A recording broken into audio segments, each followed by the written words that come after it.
Good morning, students. Welcome back to online classes. From last few classes, we were taking the chapter Physical Features of India, in which we had discussed how our earth is made up of various tectonic plates. The movement of these tectonic plates leads to the formation of various types of landforms. Then we saw how India is divided into different physical features. And in that we had discussed some of the physical features of India, like northern Himalayas, the central fertile plain, the desert, the coastal plains, etc., their features and their qualities. Now in today's class, we will be discussing the peninsular plateau and the island groups. So let's begin. The peninsular plateau. It is located to the south of northern fertile plain, or you can say central part of India. It is triangular in shape.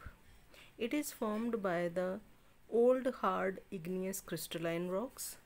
It is one of the oldest landmass of India because it is part of that Gondwana land, which was one of the reasons for formation of Himalayas. It is a tableland. Tableland means high land having flat top. It slopes from west to eastern side. Its average height is 300 to 900 meters. It is surrounded by hills on all the sides, like Aravalli in the northwest and Vindhya in the south. The Narmada river divides this peninsular plateau into two parts. The northern part is called as Central Highlands and southern part is called as Deccan Plateau. Now let's discuss about these two parts. In the map also you can see the Central Highland is the top part and Deccan Plateau is the southern part. Now Central Highlands. It is the northern part of Peninsular Plateau. It is divided into different parts like Malwa Plateau, which is covering its major part. Sometimes Central Highland is also called as Malwa Plateau. Then Bundelkhand and Baghelkhand, which makes the central part of Central Highlands. Then its eastern part is called as Chota Nagpur Plateau.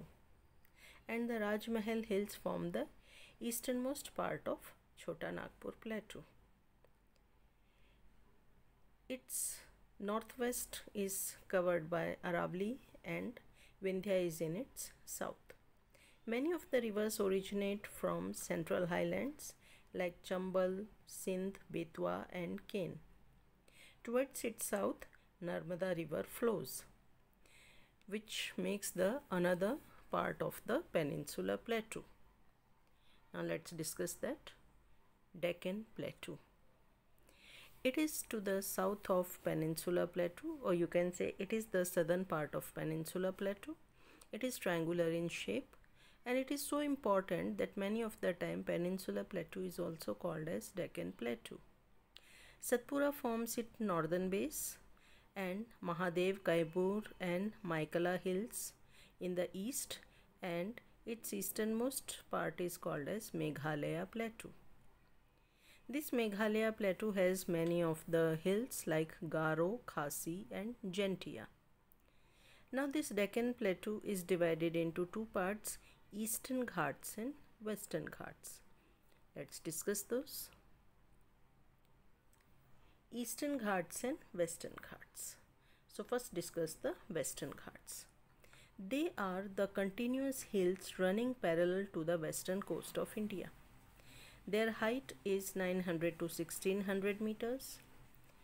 Their height increases from north to south. Its highest peak is Anaimudi and second highest is Doda Beta.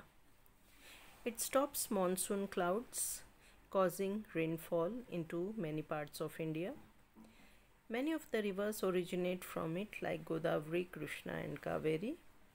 It has waterfalls like Jog Falls and many of the hill stations like Ooty or Udagamandalam and Kodaikanal. Now let's see the Eastern Ghats. They are discontinuous hills running parallel to the eastern coast. Discontinuous means they have many of the gaps through which it is easy to cross Eastern Ghats. while Western Ghats can be crossed only through the passes. Because they are very high, they cannot be crossed so easily. Their average height is about 600 meters and their height increases from south to north. The highest peak is Mahendragiri, having 1500 meters as its height. It doesn't stop the monsoon clouds, means we can say the Eastern Ghat does not help in the rainfall in India. No rivers originate from it, and it is famous for many of the religious places. Now, the next physical feature of India, island groups. India is having two island groups, like in the photo also you can see, that is the Lakshadweep and Andaman and Nicobar. Now let's discuss about them. Lakshadweep. It is located in the Arabian Sea to the southwest of India. It has 36 islands, but out of that only 11 are inhabited. Its old name was Minicoy, Laccadive and Amindive, but in 1973 they selected the name Lakshadweep. It is made up of corals or atolls. It is very closer to Kerala and its capital is Kavaratti. It has a great variety of flora and fauna. Piti Island has a bird sanctuary and fishing is the main occupation of the people of Lakshadweep. Lakshadweep is the smallest union territory of India. Its area is only 32 square kilometers. Now let's see the other island group, Andaman and Nicobar. It is located in the Bay of Bengal or southeastern side of India. There are 265 big and small islands. Its northern part is called as Andaman and southern part is called as Nicobar, and they both are separated by 10-degree channel.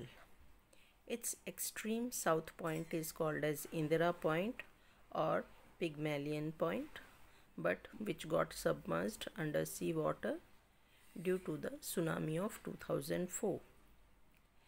Andaman has 203 islands, out of which only 25 are inhabited.